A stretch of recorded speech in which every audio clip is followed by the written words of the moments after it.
pertimbangan sehingga ketiga pemain Kevin Dix ya dengan Jepang dan kemudian Saudi setuju apapun upaya yang bisa dilakukan oleh Mas Menpora dan juga PSSI untuk memperkuat timnas Indonesia, pasti kita setuju. Nah, Kevin Dix ini pemain FC Copenhagen yang dinantikan memang pengangkatan sumpahnya, pengambilan sumpah ya, menjadi warga negara Indonesia.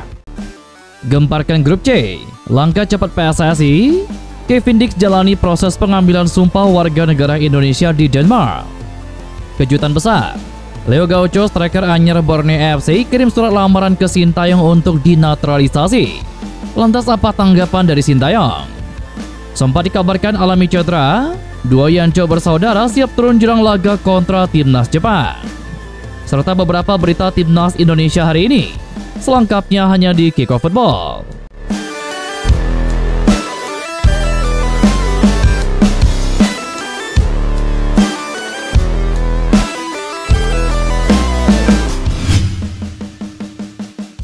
Komisi 13 DPR RI menyetujui permohonan naturalisasi 3 calon pemain timnas Indonesia, yakni Kevin Dix, Noah Leatomo, dan Estela Lopeti. Pimpinan rapat Komisi 13 DPR RI Willy Aditya menyatakan hal tersebut dalam rapat dengan Kemenpora RI dan PSSI pada Senin kemarin. Dalam paparannya, Menpora RI Dito Aryo Tejo menjelaskan alasan pemerintah memfasilitasi naturalisasi Kevin Dix, Noah Leatomo, dan juga Estela Lopeti. Menurut Dito, ketiga pemain keturunan Belanda itu punya kualitas tinggi untuk membela tim Merah Putih.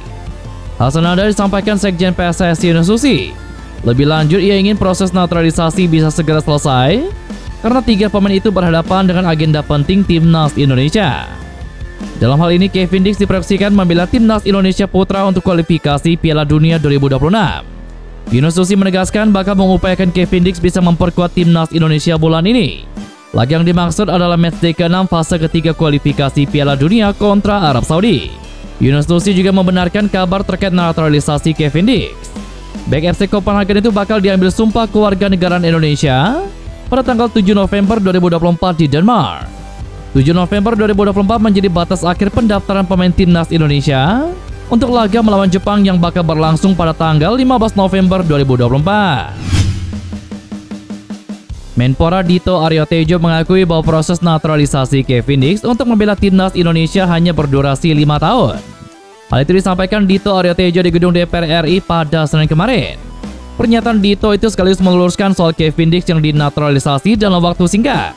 Katanya, durasi yang dimaksud itu adalah masa aktif sebagai pemain. Kevin Dix saat ini diproyeksikan bisa membantu timnas Indonesia melaju ke Piala Dunia 2026. Adapun proses naturalisasi Kevin Dix juga sudah disetujui oleh DPR RI. Kevin Dix saat ini berusia 28 tahun.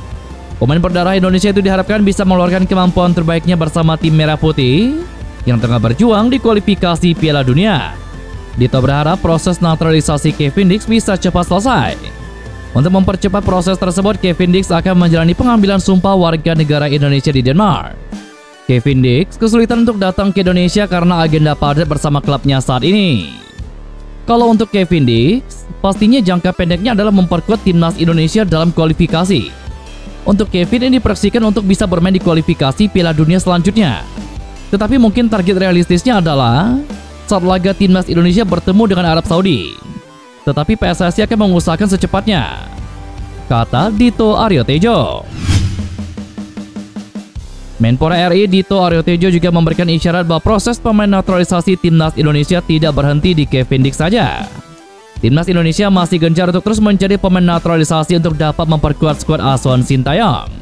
Proses pemain naturalisasi tidak hanya dilakukan Kemenpora dan PSSI di sektor sepak bola putra saja, tetapi juga merambah di sektor putri.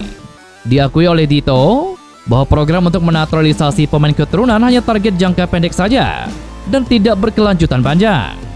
Program untuk melakukan pembinaan pemain dalam negeri juga tengah dirancang dengan baik oleh Kemenpora dan juga PSSI. Dito pun membahas soal prestasi timnas Indonesia di berbagai tingkatan usia yang baru-baru ini terlihat cukup positif. Timnas Indonesia Senior, Timnas U20, dan Timnas U17 mampu lolos untuk dapat berkompetisi di Piala Asia di level mereka masing-masing. Prestasi dari tim-tim nasional ini menunjukkan bahwa pembinaan bakat dan pengembangan pemain muda Indonesia semakin baik dari waktu ke waktu. Berbagai program pembinaan telah memberikan hasil yang memuaskan. terutama dalam meningkatkan kualitas permainan anak-anak Indonesia di level internasional. Dengan adanya pemain-pemain muda yang berkualitas, diharapkan timnas Indonesia bisa terus bersaing dengan negara-negara lain dan meraih prestasi yang gemilang di kancah dunia.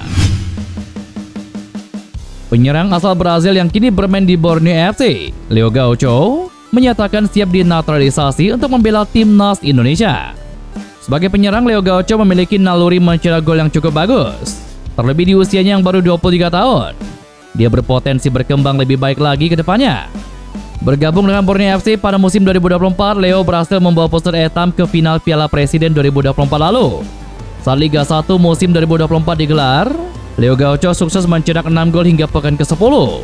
Dia juga telah mencetak gol dalam 2 laga Borneo FC di Asian Club Championship musim ini. Meski menyatakan tertarik dinaturalisasi, sayangnya Leo tidak memiliki darah keturunan Indonesia. Maka untuk bisa membela tim Merah Putih, sang pemain harus menetap minimal 5 tahun di Indonesia. Baginya bermain untuk timnas Indonesia merupakan kebanggaan. Dia beranggapan hal itu bisa terwujud lantaran Leo merasa nyaman tinggal di Indonesia. Rasa nyaman ini timbul setelah ia melihat langsung atmosfer sepak bola Indonesia yang begitu bagus. Saya mau jika Indonesia ingin menjadikan saya pemain naturalisasi. Bagi saya itu adalah satu kemungkinan besar untuk menjadi pemain naturalisasi dan bermain untuk negara yang besar ini. Saya sangat menyukainya. Bagi saya ini merupakan kesempatan besar untuk menunjukkan pekerjaan saya kepada negara yang luar biasa. Jika punya kemungkinan untuk bermain di timnas Indonesia, kenapa tidak? Saya menyukainya. Dan itu adalah kesempatan besar, kata Leo Gaucho dalam YouTube Transfermarkt Indonesia. Laga timnas Indonesia melawan Jepang tidak akan dipimpin oleh Kamis Almari asal Qatar. Maud Bonyadifar, wasit berkebangsaan Iran, dinyatakan bakal bertugas pada laga Indonesia kontra Jepang. Timnas Indonesia bakal menjamu Jepang pada tanggal 15 November mendatang di Stadion Gelora Bung Karno, Jakarta. Maud Bonyadifar berstatus sebagai wasit FIFA sejak 11 tahun lalu atau pada tahun 2013. Usut punya usut sepanjang karirnya, Maud Bonyadifar pernah bertugas di Liga Indonesia, tepatnya pada laga Liga 1 musim 2017. Maud Bonyadifar memimpin dalam 3 pertandingan. Bonyadifar bertugas dalam laga Arema FC kontra Persib Bandung pada tanggal 12 Agustus tahun 2017. Dia juga memimpin laga Persija Jakarta kontra PSM Makassar pada tanggal 15 Agustus 2017. Dan terakhir laga Bayangkara FC kontra Sriwijaya FC pada 20 Agustus 2017. Ketika bertugas dalam laga Persija kontra PSM Makassar, Bonyadifar menganulir gol William Pluim secara kontroversial. Ketika itu kedudukan tengah imbang 2-2. Pluim sebenarnya dapat membobol gawang Persija pada menit ke-85. Namun playmaker berdarah Belanda itu dianggap Maud Bonyadifar menyentuh bola dengan tangannya sebelum melepaskan tendangan keras. Dan itulah beberapa berita timnas Indonesia hari ini. Jangan lupa nantikan berita-berita seputar timnas Indonesia selanjutnya hanya di Kickoff Football.